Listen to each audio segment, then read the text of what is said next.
Hey everybody, this is the Facebook Ads with a Twang podcast. I'm your host, Ben Blackman, and today is about finding out which Facebook ad objective you should be using. Let's get started with episode number 8.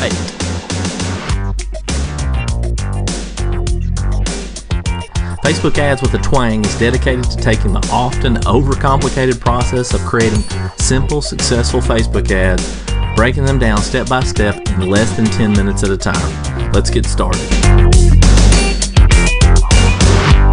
Well, here it is, episode number 8. Glad to have you listening. And today I'm going to be talking about how to figure out which Facebook ads objective you should be using for any given campaign. So, if you've run any Facebook ads at all, you know that the first thing you have to decide is what objective you're going to use. And so I just wanted to kind of go over those objectives real quick. And I did a live webinar on this a long time ago, and it went really well, and I had a lot of good engagement and good questions. And I guess I didn't realize that so many people were, not sure exactly what to do. So let's just go ahead and dive right in. Now, again, you choose the objective at the campaign level. So as soon as you start your campaign, it's going to give you an option for like 10 objectives. Now, this doesn't matter whether you're using Ads Manager or Power Editor or whatever. And by the way, these change. Okay, it's not a static thing. They can change the name of them. They can change the number of objectives, whatever. So just depending on when you listen to this episode, just be cautious on that. So typically we're only going to use 4 consistently. The rest of them we probably won't use in most cases. Now, there'll always be exceptions to that, but for now we're just going to focus on 4, and I'm going to talk about each one of them real quick. And the first one is conversions, and that's probably the one we'll use the most on any given campaign. And a conversion campaign means that we're trying to get people to take a specific action. So, for example, say I wanted people to opt in for my webinar. I might run a conversion campaign.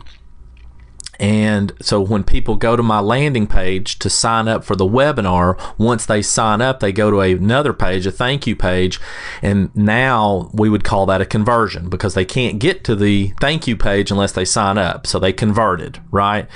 And that's typically what a conversion campaign looks like. Now, it might be somebody who downloaded a lead magnet that you had. I mean, that could also be counted as a conversion. I mean, you can count anything as a conversion, but what we're trying to do is we're trying to give Facebook the information to show the ads to the right people. So if we tell Facebook, hey, when somebody goes to this landing page and then they go to this thank you page, we want to call that a conversion. Find me more people who are likely to do that. Then Facebook can then optimize the ads to show it to more people who are likely to take that action. And so that's the power of a conversion campaign. With other campaigns, you can't necessarily do that. So the next one is what we call a traffic campaign. And this campaign is really just designed to get link clicks, meaning clicks from the ad to a website or wherever. And so it's called a traffic campaign.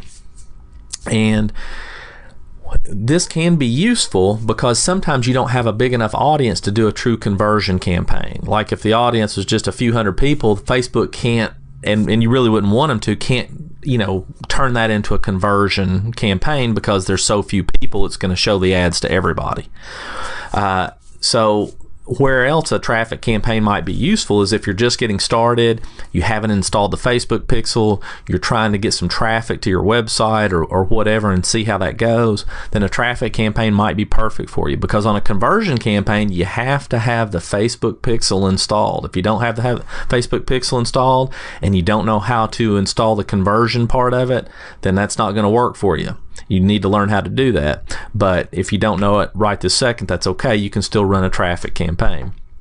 Another place that it's useful is in retargeting, and I'm going to talk about that in just a minute. So the next thing is engagement. Engagement means that, like, say you had a post on your business page, or more likely now is a Facebook Live that you did, and people were engaging with that in one way or another, meaning they're watching it, they're liking, they're commenting, they're clicking, whatever they're doing, they're engaging with the ad. So engagement campaigns are powerful helpful, especially when you're trying to build a retargeting audience. So it's very good to get, say you put out a Facebook Live, but you only had 10 people actually watch it live, and now you're going to run an ad to it, to the right people, so that more people can view it. And then once people start viewing it, you run a retargeting campaign to those people who viewed it, asking them to take whatever action you want them to do. So an engagement campaign is designed to do exactly that, get people engaged with that ad. Now, the last one we're going to talk about is called a lead generation objective, and this is also called lead ads. And so what happens with this, and I know it's confusing, because if you're going to choose an objective, you might see lead generation and think, well, that's what I want, lead generation. But there's upsides and downsides to it. Now, the upside to lead generation ads is that it never takes them off Facebook. That's actually also a downside. So it's a very smooth experience for the user. They click on the ad, they see the ad in their newsfeed, they click on it, this thing pops up with their name and their email address already pre-filled, asking them to opt in to whatever it is, and they click yes, go ahead, whatever the button says. They do that. I mean, that's all they have to do. Literally, it's like 2 clicks and that's it. And so it keeps them on Facebook. They can keep going through their news feed and keep doing whatever they were doing. This is a really powerful way to get people relatively inexpensively. Now, the challenge to it is how valid are those people who clicked? And you just have to test that out. Sometimes it's really valid and it's the exact people that you want, but sometimes what happens is you get people who are just click happy, and they go through and they click, and then they see that pop up, and then they click on it, and then they just keep going about their day. They really didn't mean to opt in. The other thing is it doesn't take them off Facebook, so you don't bring them into your world at all. They don't get to know who you are by looking at your website or even your landing page, and then subsequently your thank you page or wherever you're sending that you would normally send them. And so they don't get a chance to get that, immersed in your world, even if it's just for a few minutes. And then lastly, depending on the email service that you use, it's a manual process to take those emails that you're collecting through lead ads and put them into your email service provider. Now, you can use Zapier or something like that for most of them anyway, which is fine. But as of right now, there's not a lot of options there to do it directly. So you have to have a third-party service, or you have to enter it in manually. So I hope that makes sense on those 4 campaign objectives that you can use. Now, before you start any campaign, as we know, you need to map out a plan. You need to have a strategy first. So I'm going to give you a sample strategy in the campaign objectives that you might choose.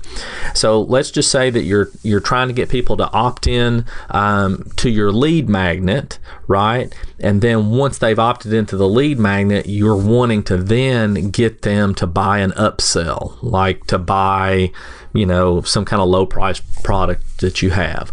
So what you might do is you might do some targeting on ad 1 of your, a cold audience of people who are likely to opt in for your lead magnet. And so you would choose a conversions objective because you want Facebook to optimize it for conversions.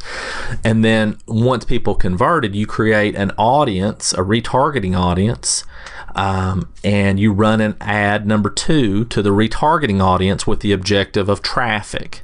Now, the reason you wouldn't use a conversions objective there is because there's not enough people.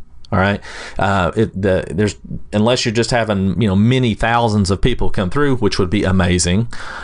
You're just not going to have enough for Facebook to optimize it, and you wouldn't want them to anyway. You just want to show the ad as many times as possible to the people who opted in initially. So you would choose a traffic campaign, and so that's a basic way that you could do that. So you really just choose the campaign that fits the reason for running the ad, and then you just need to have that strategy mapped out ahead of time.